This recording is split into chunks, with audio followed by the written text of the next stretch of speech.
Good afternoon, everyone. How are you all doing? Hope you had a good lunch. I quite enjoyed it. I've been asked to come up here and just introduce Kerry.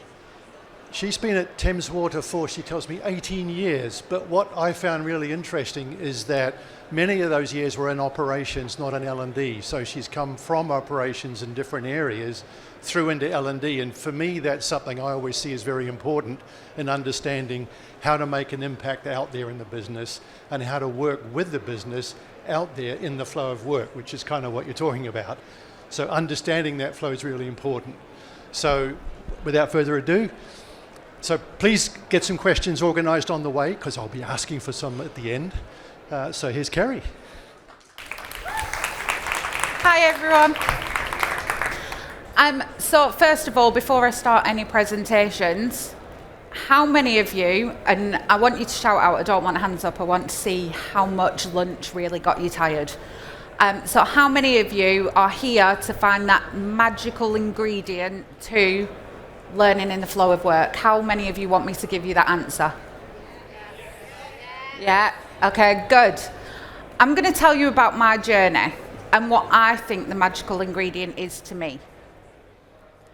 So, that takes, this is the magical ingredient we're looking for. So learning in the flow of work, it's learning that is integrated into the moment as part of a natural working day. It's really hard to do. How do you figure that out for your people? How does it fit within your different organisations? How does it fit with what your guys do on a day-to-day basis? Such a hard question to answer. As Paul said, I've worked at Thames Water for 18 years. I know about my organisation, I know about different areas, but I also know what the key problems are.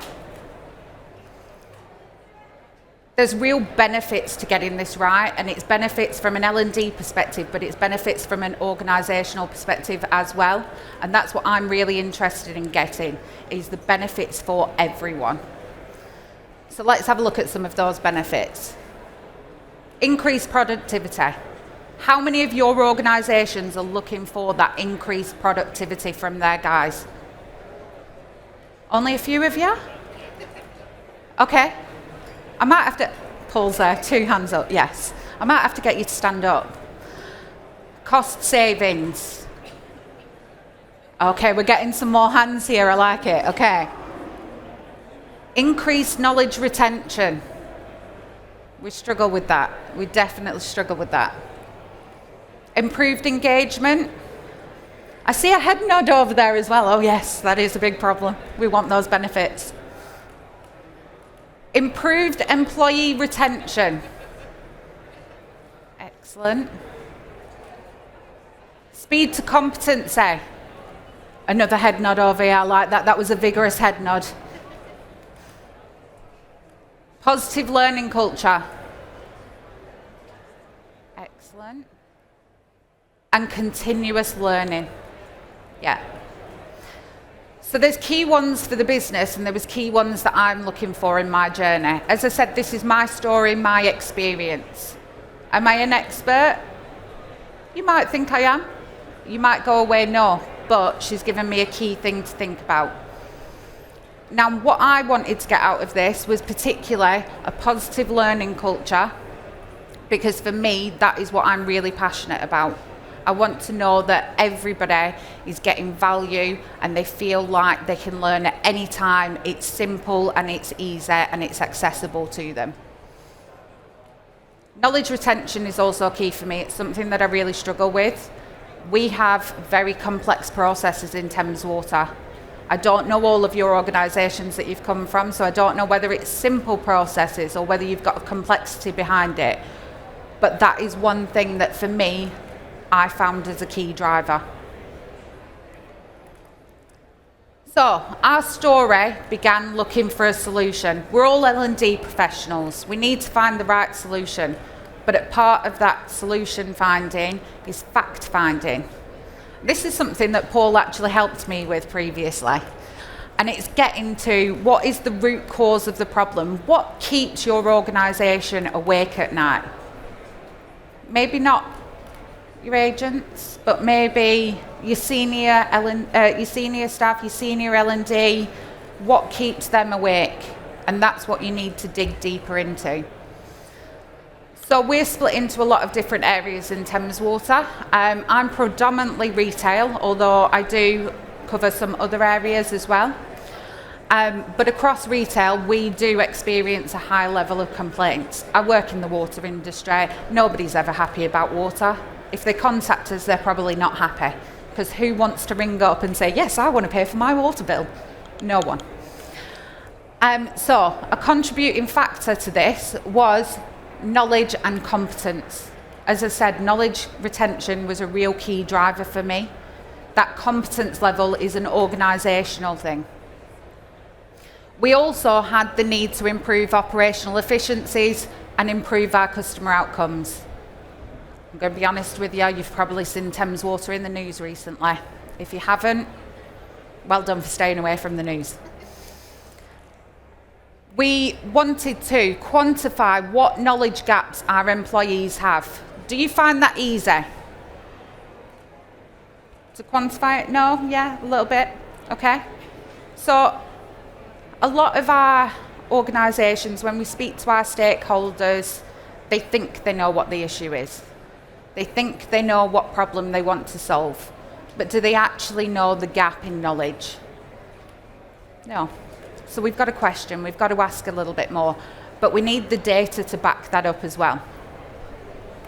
We wanted to reduce the number of complaints. This is a big thing for us. Obviously, we do want to reduce the number of times that a customer is contacting us to complain, as I'm sure is the same in many organisations. You don't want your customers complaining, you're trying to do the best that you can for them. Delivering efficiencies, by improving first contact resolution. Get it right first time, simple. We like simple messages. Increase speed to competency for our new employees, and utilise the facts and data to inform our decision making for future learning, so that we can have that continuous learning cycle. Everything has a knock-on effect. It's easy to do this by providing a course. It's easy to say, we'll develop a training session, we'll get our agents into a classroom, we'll develop some digital content, it's fine, they can have half an hour doing e-learning. That doesn't always fit within the organisation's priorities. It also doesn't fit with a lot of people and the way that they like to learn and their preference to learning anymore. In your organisations, if you think about the types of people that you are delivering learning to, it can range. You've got different demographics from where they live, where they come from, different backgrounds, different ages. So we have to accommodate all of that. What we see in Thames Water is we've got quite a young demographic who haven't gone through life experiences. Try and get them to explain a high bill to a customer. It's really difficult. They've never even seen a bill. So we need to try and get that across to them and try and embed that into their everyday.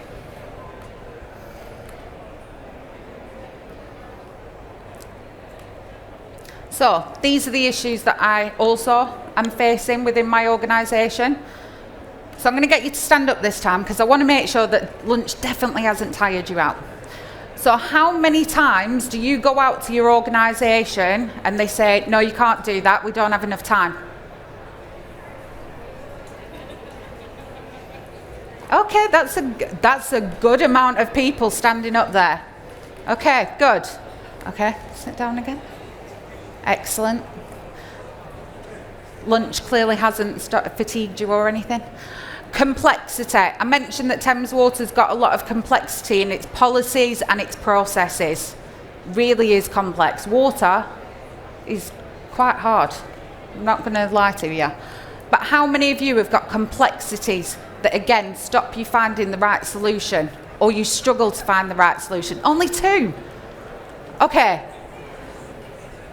Yeah, a good proportion. I'm coming to work for you guys over here because apparently you've got much simpler processes. Okay. Who's got an underdeveloped learning culture in their organisation? Okay. I've got new job opportunities, guys. There's a lot of places here, the culture's ready to go. Look out for my CV. So, these are the issues that I'm facing. We don't have time. I constantly get told we don't have time. How can we do it quicker? We just need them to get on with the job. Our processes are complex. Okay, so you need to do this and you need to repeat it and you need to repeat it and just keep going through that and make their induction 8 weeks long. That's not a benefit. And then we've got the underdeveloped learning culture. We do not always put learning at the forefront of what our guys do, and it's so important that people are developing. They should have that opportunity to develop, whether that's in their current role or if they want to develop further in the future. That opportunity shouldn't be taken away, and as learning professionals, I know that every single one of you is an advocate for that.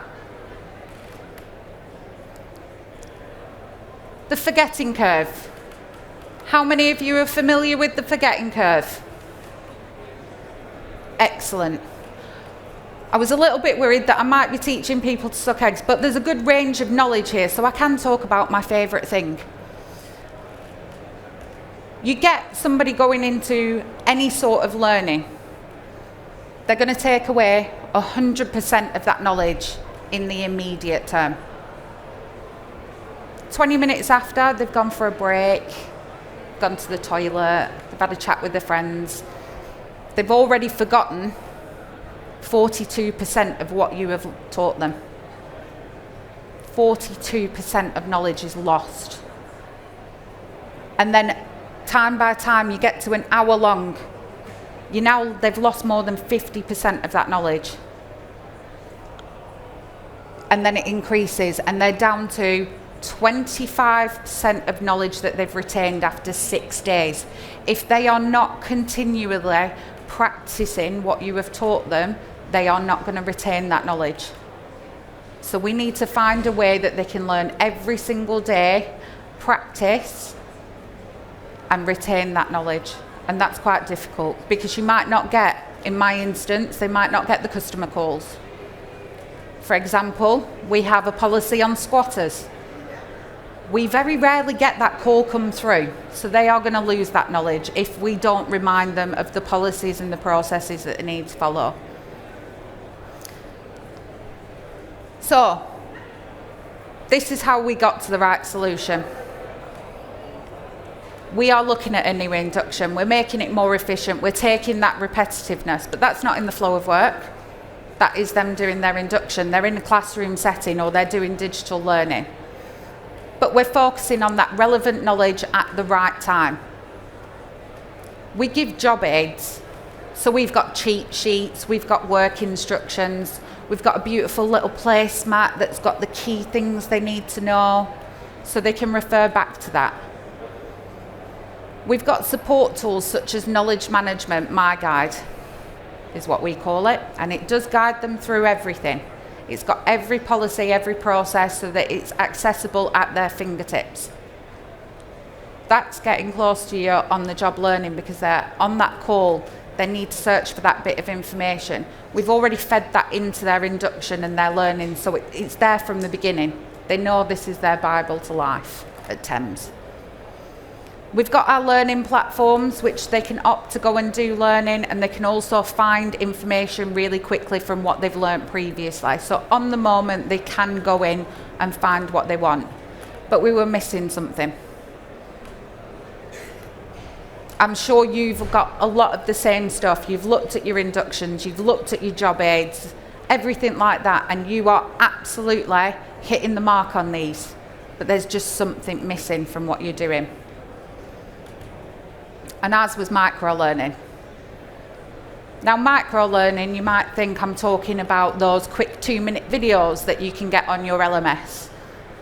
All this good stuff that these guys are talking about out here today. Absolutely, we do incorporate that into what we're doing. I'm talking a little bit more focused, something a little bit shorter, something that is completely in the moment that they can do in their downtime, off their phone, off the phones or the calls, or even on their break if they wanted to. It's optional. They don't have to do it on their break. We're not forcing people. because that's a way to get people turned off from learning. Clever Nelly was the option that we chose. Has anybody heard of Clever Nelly before? Yeah? Excellent. Anybody used it in their organisations? Lovely. I've got a little hand up over there.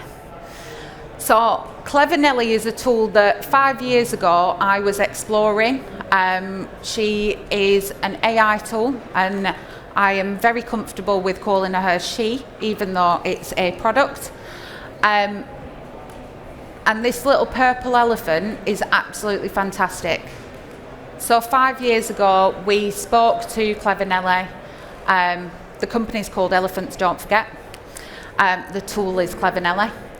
And they explored with us what they could do. So we talked about what AI brings to us. I'm not selling you on AI and saying you need AI to be able to achieve in the flow of work learning. That's absolutely not it. This is just my journey. But what I am going to tell you is Nelly takes 30 to 60 seconds out of a person's time and asks them questions to repeat their knowledge. And once they have embedded that knowledge, the questions stop and they go on to a different subject. It's tailored to the role that they do.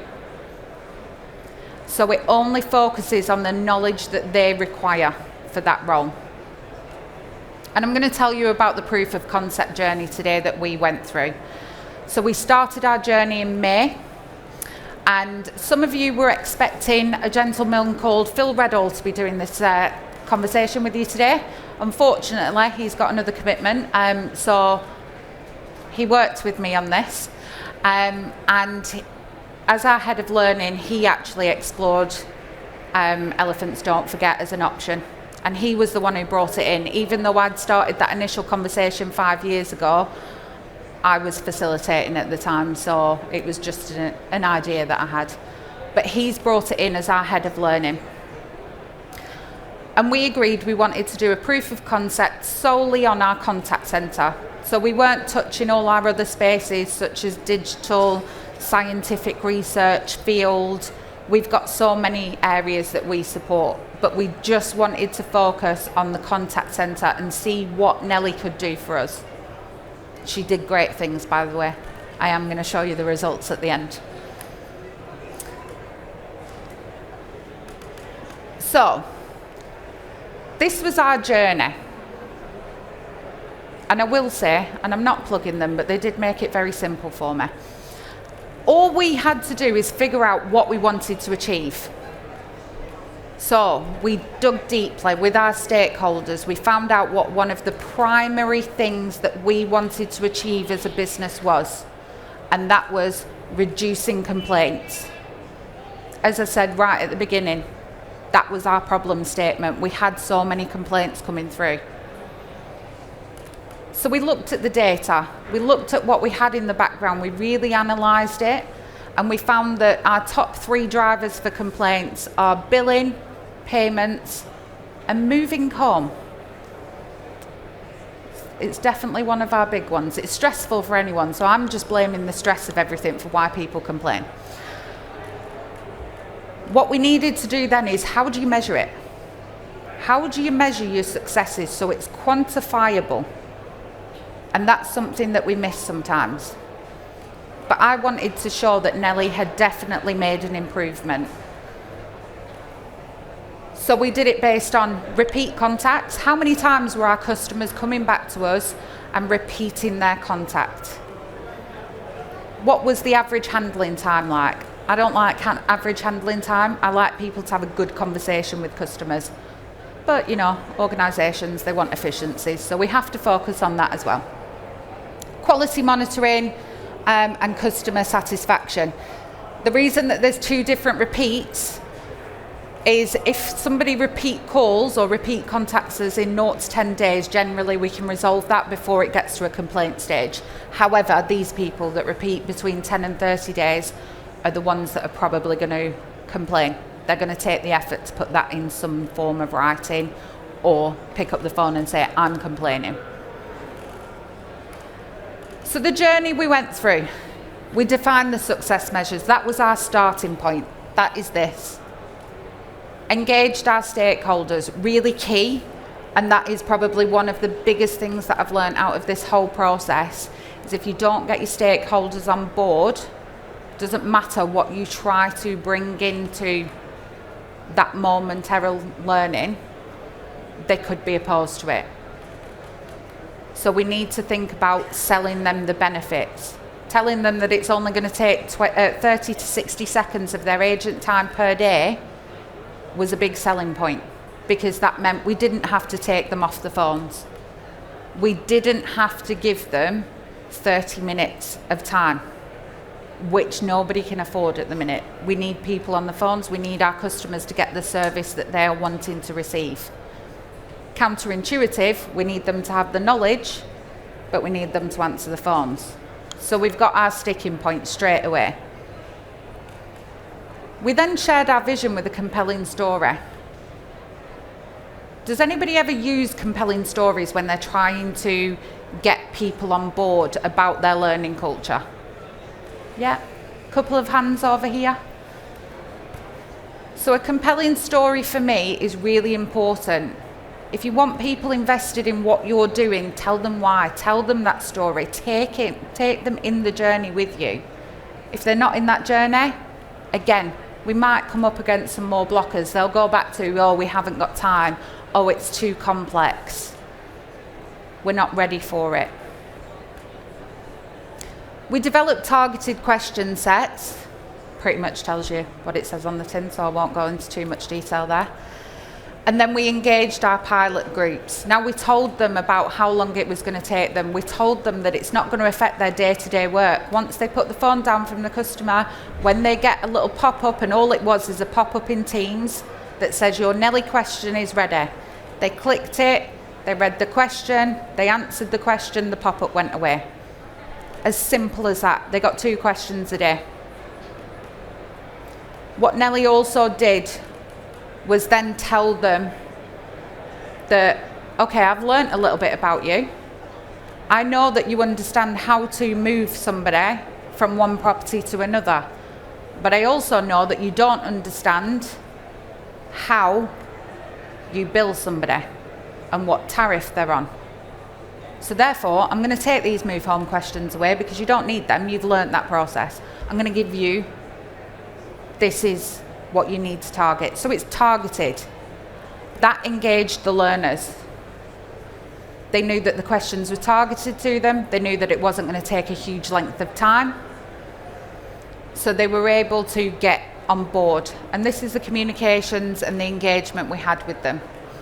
Now, I will tell you for the results, because you'll see that slide in a moment, that we had a group of 100 people that piloted this for us. We also had another group of people that we were monitoring those measures on, because there were other changes that we were doing at the same time. So we wanted to make sure we had a control group so that we could see the right results. And again, that really brought in the concept to the organisation, because they could see that we were testing and proving the actual concept of Nelly. We reviewed the impact through KPIs. We got anecdotal feedback from that user group. Again, I'll tell you more about their feedback in a second. I'm not going to spoil all of it. And we monitored the engagement and provided the in-the-moment feedback to them. So managers get a dashboard, they can see what's happening, and they can provide extra coaching or extra information or guide them to My Guide. We also had a pop-up within Clever Nelly as well, where we were able to say, this article may help you. So it gave them that instruction in that moment to go to My Guide, to go and have a look at the topic that they were struggling with and get that information. So you've got the knowledge retention in the flow of learning. You've then got the reading and learning on top of that. So it was all blended into one big way that we did everything. So these are our results. These are our headlines. What we did is we based it on £15 per hour labour cost. So we're looking at £27,000 for an agent. That's including salaries and the assumptive operating cost as well. So bums on seats, because we know we've got to include all of that good stuff. We looked at the average monthly call volume per agent, and it's roughly 376. Complaints calculated was based on rework of 4 complaints per day. So we know what people are working, we know the averages of everything, we know exactly what it's costing. So great. What we saw was these improvements. Now you might think they're quite low, but when we can put it into pence and pound for the operation, this is what they want to see. They want to see that we're making that benefit. If you remember the benefits at the beginning, we said cost savings. Here's their cost savings. If we're embedding it into there every day, we were also then embedding that culture and creating a positive learning culture. You're able to learn in 2 minutes of your day. Great, I want to do that. I'm one of those that likes going on a TikTok video and finding out how to make a new recipe. So I love a 2-minute learning video. Great. And I know that there's people in our organisation that feel the same way as well. So we reduced our average handling time by 8%. Repeats and CSAT. So remember I said those 2 bits of repeats that I mentioned earlier? So we managed to do 1% in both of those. Quality. The quality of work increased by 5%, meaning it wasn't having to be reworked. We didn't have to recall that customer and say, we're really sorry, we messed this up, but we're going to fix it for you. That's not great for our reputation either. And then complaints. Complaints trickle through. They're never just direct and straight. We do have to wait a little while for our complaints to come through, but we were reducing them by 0.5%. Now, what I would say is that's based on 100 agents, and that was decreasing throughout the proof of concept as well, because we didn't want to introduce new agents into the proof of concept. So if people left the business, we didn't add more people into the pot.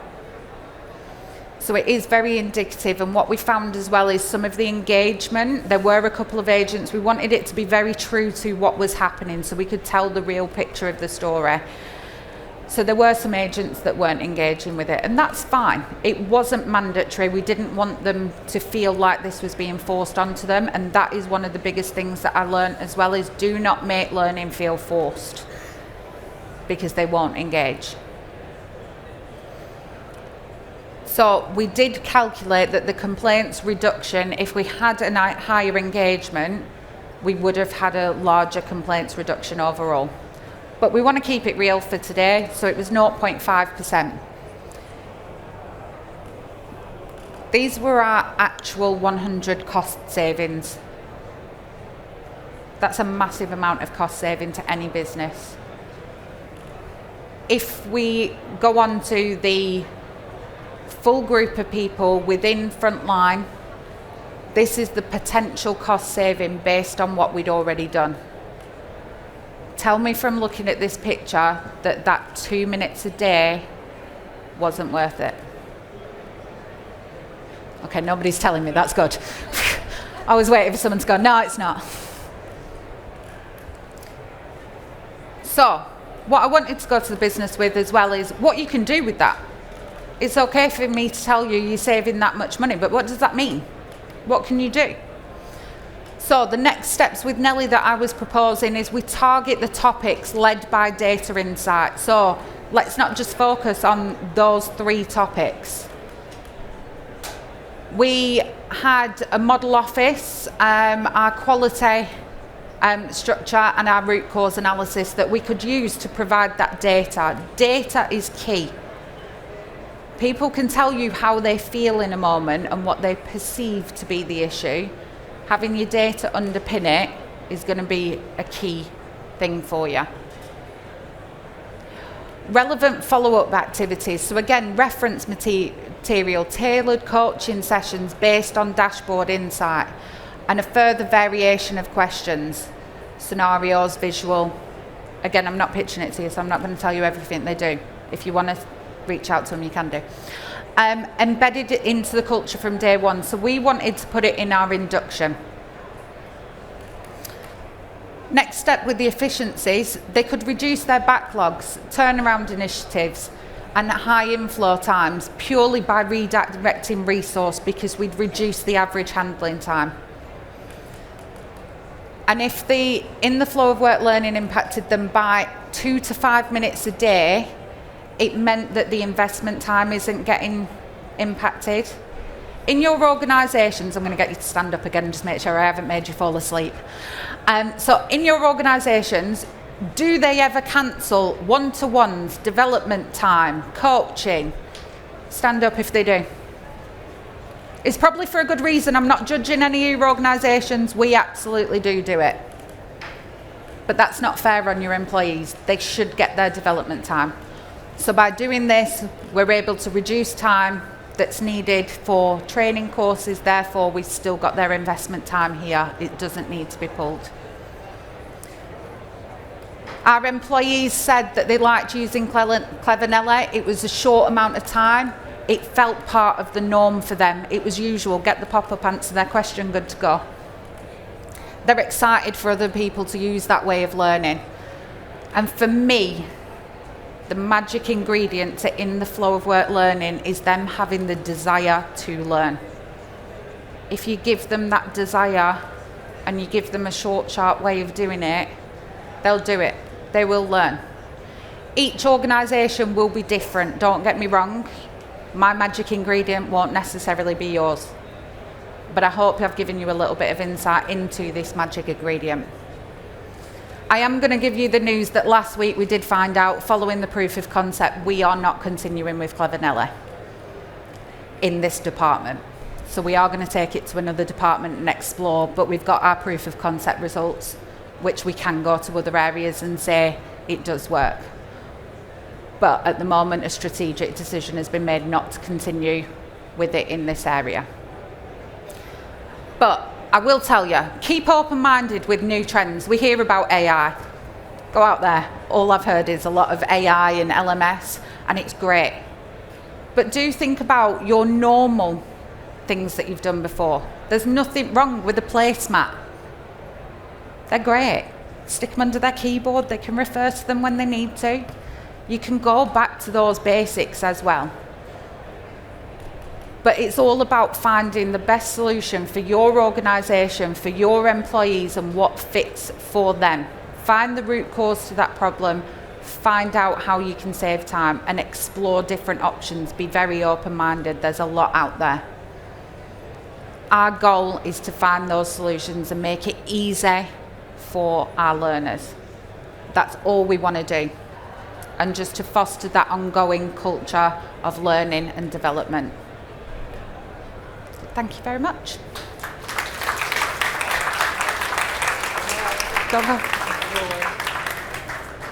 Hi, that's really great. And there's a couple of things that stood out for me. One is they started with a really clear goal at the very beginning, and then they were plugging into research on things like spaced repetition and recall reinforcement and things like that. So, time for questions. Any questions from the floor for Kerry? Got one here. Where our colleagues are mostly not at a computer or a desk all day, and therefore don't have a computer to hand, what would you suggest? Any suggestions on that? What to do when people aren't in front of a screen?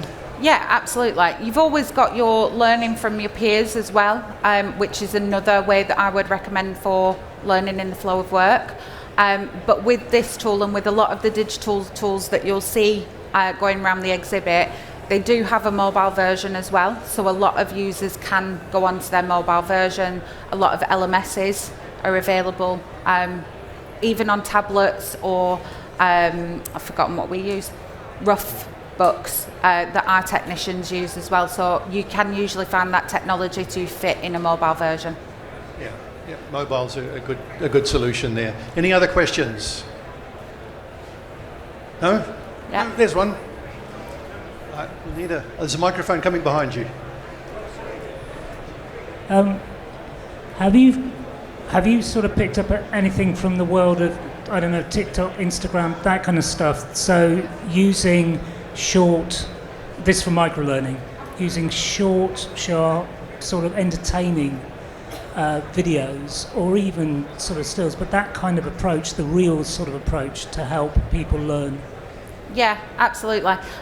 It's something we're exploring a little bit more of, and how we can do that, because we do find, again, like our demographic is quite young, they are sat on TikTok all the time. They've constantly got their mobile phone, so we are looking at different ways of doing that and creating that. And we do have on YouTube the sewer men that teach our customers about not putting the wrong things down the toilet as well. So we are utilising things like that. I like the idea of not putting the wrong things down the toilet. I remember seeing a sign in a Virgin Trains toilet with all the things you should not put down the toilet. Anybody else? Any other questions? I think we got time for one more, have we? Yep. I just wondered if you would consider doing a pilot with your field force and the guys out there on the ground. They are one of the teams that are actually interested in doing this, so we are exploring that option with them at the moment. Yes. So it really fits, and they've got other examples of companies they've worked with in the field as well, so we're definitely going to do that. Still got 5. Look, we still have some more time by the sound of it. So I left home without grabbing my watch this morning because I had to drive into London because of that bloody train strike. So sorry about that. So I'm watching the back of the room for signs on time. Any other questions? I think this is this bringing learning into the flow of work where it's useful and immediately required is really useful.